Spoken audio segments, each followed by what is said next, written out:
Bismillahirrahmanirrahim. Assalamualaikum warahmatullahi wabarakatuh. Salam sang sejati. Dalam hadis qudsi, Allah Subhanahu wa ta'ala berfirman, Al-insanu sirri wa an-nasiruhu. Manusia itu rahasiaku dan akulah rahasianya. Apakah yang dimaksud dalam kata rahasia tersebut? Kembali kata Allah, aku adalah rahasia yang tersembunyi, maka aku ingin dikenali.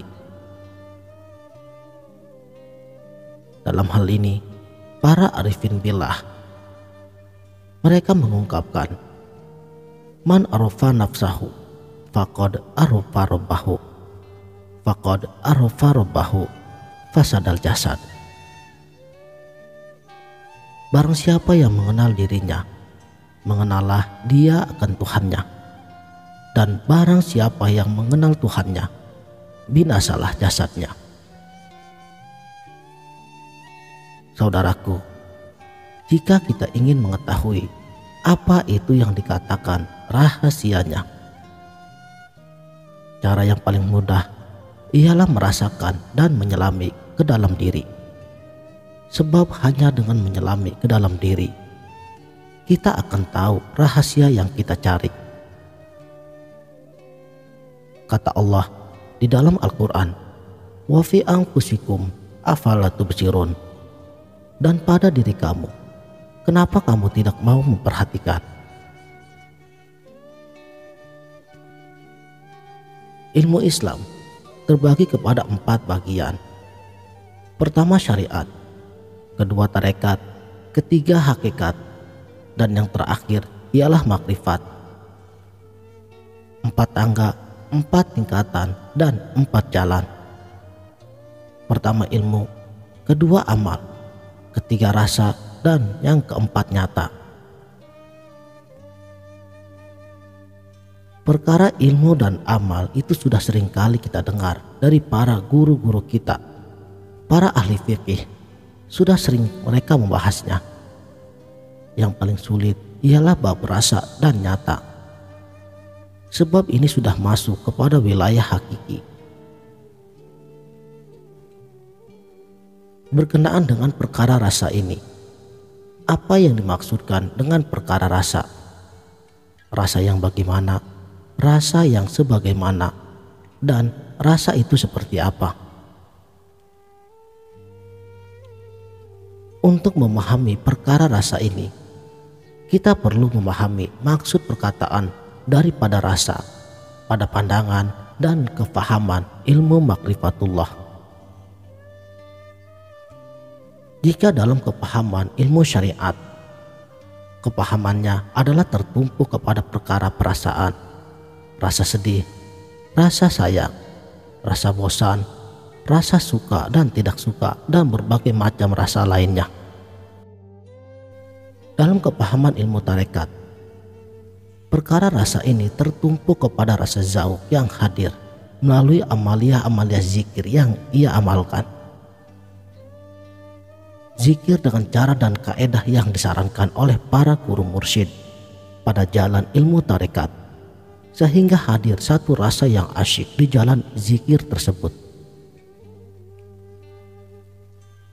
Jika pada kepahaman ilmu hakikat, perkara daripada ilmu rasa ini tertumpu kepada gerak yang dikatakan kenyataan Allah bagi mengenalkan diri kepada diri yang sebenarnya diri.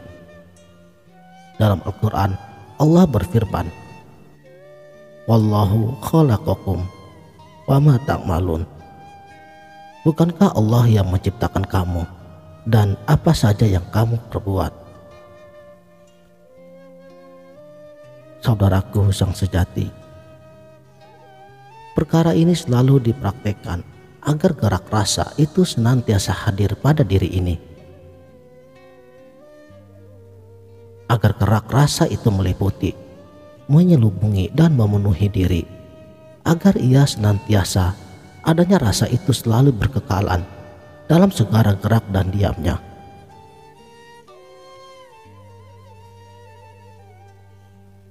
Lam ya'zuk, lam ya'rif. Hanya mereka yang merasa saja yang tahu. Inilah jalan yang harus dilalui, jalan yang telah ditempuh oleh para wali terdahulu. Tetapi pertanyaannya, sejauh mana dan di mana perhentian daripada ilmu rasa ini? Di manakah akhirnya? Jika tidak ada perhentiannya, bagaimana kita untuk berhenti? Bagaimana untuk kita duduk?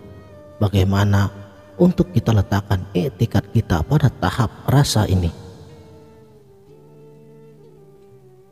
Untuk mengetahuinya, khusus dalam video ini, kita bersama-sama memahami perkara daripada ilmu rasa ini melalui kefahaman ilmu makrifatullah. Apa yang dikatakan dengan perkara rasa?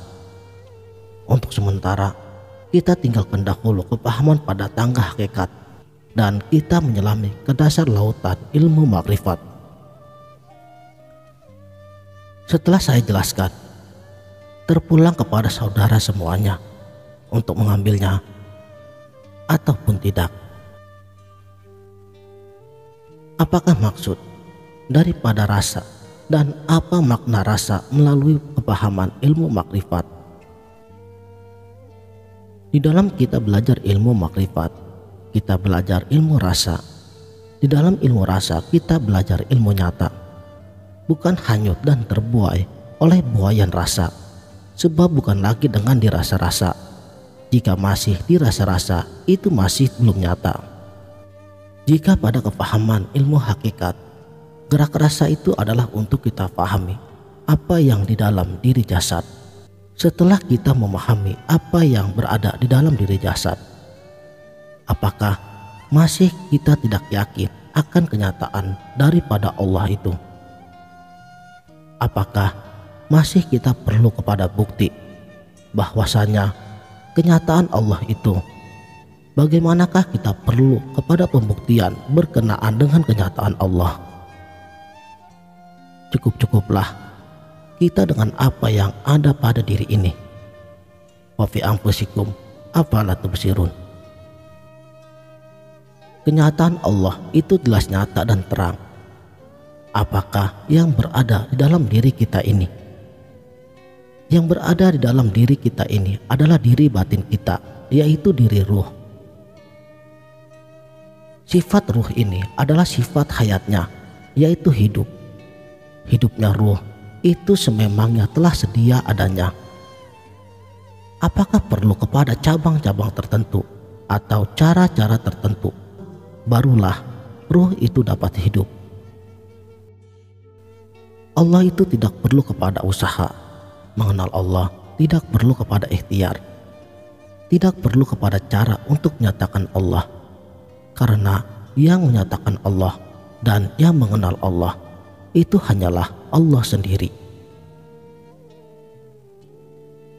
Untuk mengenal Allah bukan lagi dengan jalan ilmu, bukan jalan amal, bukan jalan rasa, bukan pula melalui guru, tetapi sebagaimana yang baginda Rasulullah Muhammad SAW yang beliau sampaikan, araftu rabbi bi rabbi, hanya Allah yang mengenal Allah. Jadi bagaimana dengan ilmu, dengan amal, dengan rasa yang kita lalui ini? Apakah ia salah? Bukan salah, tapi lihatlah di sebalik ilmu, lihatlah di sebalik amal, dan lihatlah di sebalik rasa. Siapakah yang di sebalik ilmu, di sebalik amal, dan di sebalik rasa? Tidak lain dan tidak bukan, tentunya Allah sendiri. Barulah ini yang dinamakan ilmu nyata.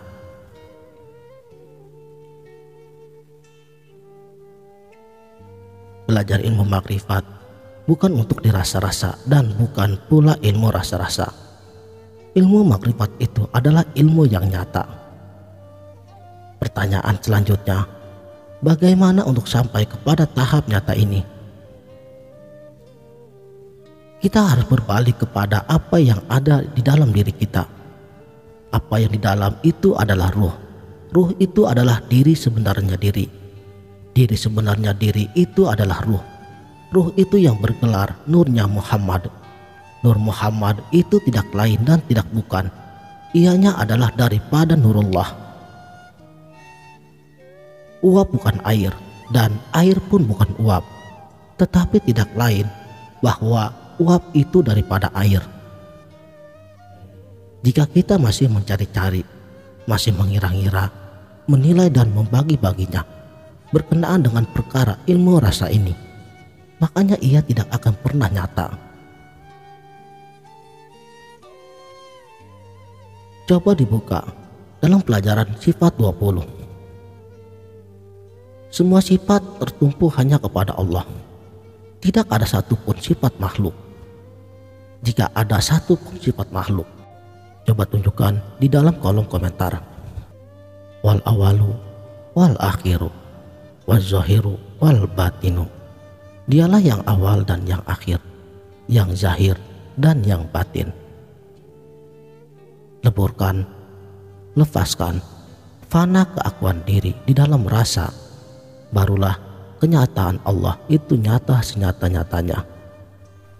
Inilah yang dimaksud, jangan sampai terlihat adanya diri. Jadi pahamilah bahwasanya kenyataan rasa itu adalah penjahiran kenyataan Allah. Gapailah iktikad tauhid dengan sebenar-benarnya iktikad bahwa kenyataan Allah tiada lain dan tiada bukan, ianya adalah bagi bertujuan senyata-nyatanya, tiada lagi tersekat, tiada terbelah, tiada terbagi-bagi. Sebab Allah itu jelas, terang dan nyata. Terang cahaya matahari lebih terang lagi Allah, sebab Allah lah pemberi cahayanya. Sekianlah, mudah-mudahan video ini dapat bermanfaat. Wabillahi taufiq wal hidayah. Wassalamualaikum warahmatullahi wabarakatuh.